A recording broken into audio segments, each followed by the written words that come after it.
আজকে যে বিষয় নিয়ে আলোচনা করছি বিষয়টা হচ্ছে আপনার গোড়ালি ব্যথা, পায়ের গোড়ালিতে প্রচণ্ড পরিমাণে ব্যথা, পায়ের গোড়ালির তলায় এখানে ব্যথা, এটা ক্যালকেনিয়াস স্পার বলে, বা পিছন দিকটা ব্যথা, পিছন দিকটা ফুলে আছে, তাহলে আপনি কী করবেন? একটা সিম্পল প্রসেস যেটা বলে দিচ্ছি, এটা করলে আপনার গোড়ালি ব্যথায় যাবে। প্রথমত হচ্ছে আপনার খালি পায়ে আপনি হাঁটুন সামনে পিছনে করে হাঁটুন গোড়ালি, ঠিক আছে? যখনই সামনে পিছনে করে গোড়ালিতে হাঁটবেন তখন এই আনইভেন সারফেস, দেখুন মাঠে যদি যান, মাঠ কিন্তু পুরোপুরি প্লেন থাকে না ঘরের মতো, এই আনইভেন সারফেসে আপনার গোড়ালির তলায়, গোড়ালি এই যে তলাটা যেরকম ব্যথা আছে সেটা থেকে ভালো থাকবেন। পিছন দিকে টেন্ডোঅ্যাচিলিস বলে, এই টেন্ডোঅ্যাচিলিস থেকে আপনি ভালো থাকবেন মানে এই অ্যাঙ্কেলের যে মুভমেন্টগুলো সেগুলো আপনার খুব ভালোভাবে যদি ঘাসে থাকেন। তো এই বিষয় নিয়ে আরও জানতে ভিডিওটা শেষ পর্যন্ত দেখুন। আমরা হোয়াটসঅ্যাপ নাম্বার থাকে, কোনো অসুবিধা আমাকে হোয়াটসঅ্যাপে জানাবেন, আমি আপনাকে হেল্প করবো, কথা দিলাম। সবাইকে শেয়ার করুন। আমি একটাই কথা বলি, সাবস্ক্রাইব করতে ভুলবেন না, বেল আইকনটি তুলনা সবাই কিন্তু শেয়ার করতে ভুলবেন না, কারণ গোড়ালি ব্যথা মহিলাদের বেশি করে হয় এবং ছেলেদেরও আজকাল বেশি করে হচ্ছে। তার কারণটা আমি বলবো, তার সঙ্গে সঙ্গে গোড়ালি ব্যথায় যাবে তার কারণটা আমি বলে দেবো কী করে আমরা গোড়ালি ব্যথায় যাবে। দেখুন ভিডিওটা শেষ পর্যন্ত।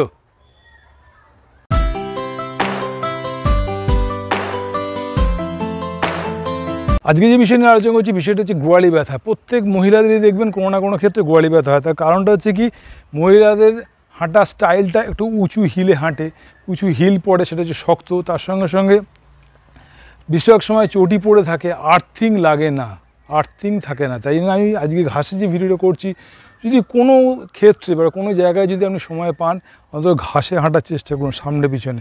তার কারণটা কি, ঘাসে হাঁটলে যে আনইভেন সারফেস, উঁচু নিচু সারফেসে আপনার গোড়ালির যে পার্টটা থাকে গোড়ালির পার্টটা মুভ করে। গোড়ালি পার্ট মুভ করে মানে কি, যে আমি চাপ দিলাম, গোড়ালিটা চাপ পড়লো, চাপ পড়ার সঙ্গে সঙ্গে এখানটা যে প্রেশার পড়লো, এই মাসেলসগুলো আপনার অ্যাক্টিভিটিস বাড়ছে।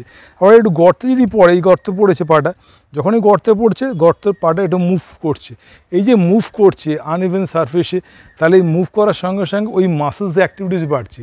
গোড়ালির মধ্যে দুটো প্রবলেম হয়, একটা হচ্ছে হাড় বাড়ে, তার সঙ্গে সঙ্গে অ্যাঙ্কেল স্প্রেইন, অ্যাঙ্কেল স্ট্রেন বলে একটা কথা আছে, সেটা মাসেলস কখনো কখনো মুছে গিয়ে মাসেলসে টান পড়ে, কখনো স্ট্রেন করতে মানে হচ্ছে মাসেলস টান, কখনো টেন্ডনসের প্রবলেম সেটা অ্যাঙ্কেল স্প্রেইন আর অ্যাঙ্কেল স্ট্রেন।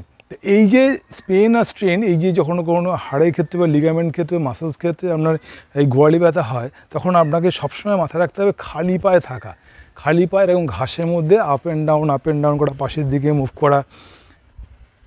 মুভ করা, সামনে পিছনে করা। আপনি যদি 45 মিনিটস, 40 থেকে 35 মিনিট যদি এখন ঘাসে থাকতে পারেন, আর্থিং যেরকম আপনার শরীরের মধ্যে আসছে, তার সঙ্গে সঙ্গে এই যে নরম জায়গা, ঘাস বা যে কোনো জায়গায় যদি মাঠে যান, নরম জায়গা, গদির মতো জায়গা হয়। কখনোই সিমেন্টের যে আমরা দেখি সিমেন্ট ঘরে বা মার্বেলের যে কোনো হাঁটেন, সেটা শক্ত সারফেস, আর্থিংও যেরকম আসছে না, তার সঙ্গে সঙ্গে সারফেসটা আপনার গোড়ালির মধ্যে প্রেশার পড়ছে।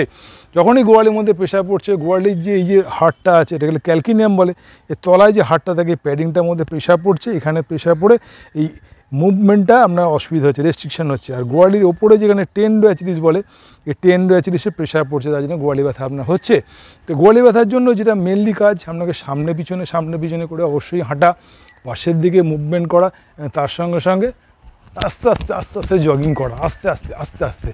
এই জগিং যত করবেন তত দেখবেন আপনার এই যে যত জগিং করছেন, এটাকে বলে প্ল্যান্টার ফাসাইটিস বলে, এই প্ল্যান্টার ফাসাইটিসের এইখানের প্রেশারটা পড়লেই দেখুন আপনি আপনার জায়গাটা ঠিক করে নেবে। আর তার সঙ্গে সঙ্গে যখনই গোড়ালি ব্যথা হবে, মাঠে যখনই যাবেন বা ঘাসে যখনই থাকবেন, মুভমেন্টটা করুন, ক্লকওয়াইজ অ্যান্টি ক্লকওয়াইজ মুভমেন্ট, এই মুভমেন্টটা করতে থাকুন গোড়ালি ব্যথার জন্য। রোটেশন করুন ক্লকওয়াইজ অ্যান্টি ক্লকওয়াইজ, আমার মতো করে রোটেশন করুন ক্লকওয়াইজ অ্যান্টি ক্লকওয়াইজ। দেখুন ক্লকওয়াইজ অ্যান্টি ক্লকওয়াইজ রোটেশনটা করুন। যখনই ক্লকওয়াইজ অ্যান্টি ক্লকওয়াইজ রোটেশনটা করবেন, তখনই দেখবেন আপনার মুভমেন্টগুলো বা গোড়ালি ব্যথাগুলো আস্তে আস্তে করে মুভমেন্ট যে ইজি হবে, গোড়ালি ব্যথাটাও আস্তে আস্তে করে চলে যাবে।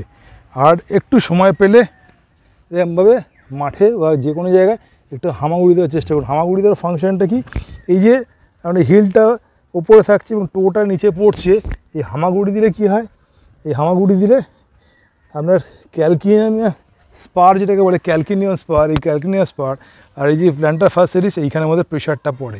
এই প্ল্যান্টার ফাসাইটিসের প্রেশার পড়লেই আপনাদের এই গোড়ালি ব্যথাগুলো চলে যাবে। আর গোড়ালি ব্যথার জন্য আমি একটা চটির কথা বলে দেবো, যদি ঘরে থাকেন, যারা মার্বেল ব্যবহার করেন, মানে ঘরের মধ্যে মার্বেল আছে বা টাইলস আছে, তার ক্ষেত্রে কী হয়, ওই রকম একটা চটি বলে দেবো, যে চটিটা আপনি অনলাইনে বুক করে নেবেন, করলে আপনার গোড়ালি ব্যথা অবশ্যই যাবে। আর একটাই কথা বলি, গোড়ালি ব্যথা হলে ভয় পাবেন না, আমি আছি দীপেন সামন্ত, আমি আপনার টিপস বলে দেবো কী করতে হবে না করতে হবে। আর একটাই কথা বলি, সাবস্ক্রাইব করতে ভুলবেন না, বেল আইকন টিপতে ভুলবেন না, সবাই কিন্তু শেয়ার করতে ভুলবেন না। আর হোয়াটসঅ্যাপ নাম্বার থাকে, কোনো অসুবিধা আমাকে হোয়াটসঅ্যাপে জানাবেন, আমি আপনাকে হেল্প করে কথা দিলাম। কারণ দীপেন সামন্ত আমরা বাড়ির ছেলে, কোনো অসুবিধা হলে, কোনো ক্ষেত্রে ফিজিক্যাল কোনো কন্ডিশন হলে, খারাপ হলে আমাকে অন্তত ফোন করবেন, আমি আপনাকে হেল্প করে কথা দিলাম। ভালো থাকুন, সুস্থ থাকুন, গোড়ালি ব্যথা নিয়ে কোনো সমস্যা যদি হয় বা অন্য কোনো সমস্যা হয়, আমি আপনাকে হেল্প করে কথা দিলাম। সবাইকে একটাই বলি যে আমি আছি আপনার বাড়ির ছেলে। ভালো থাকুন সবাই, নমস্কার।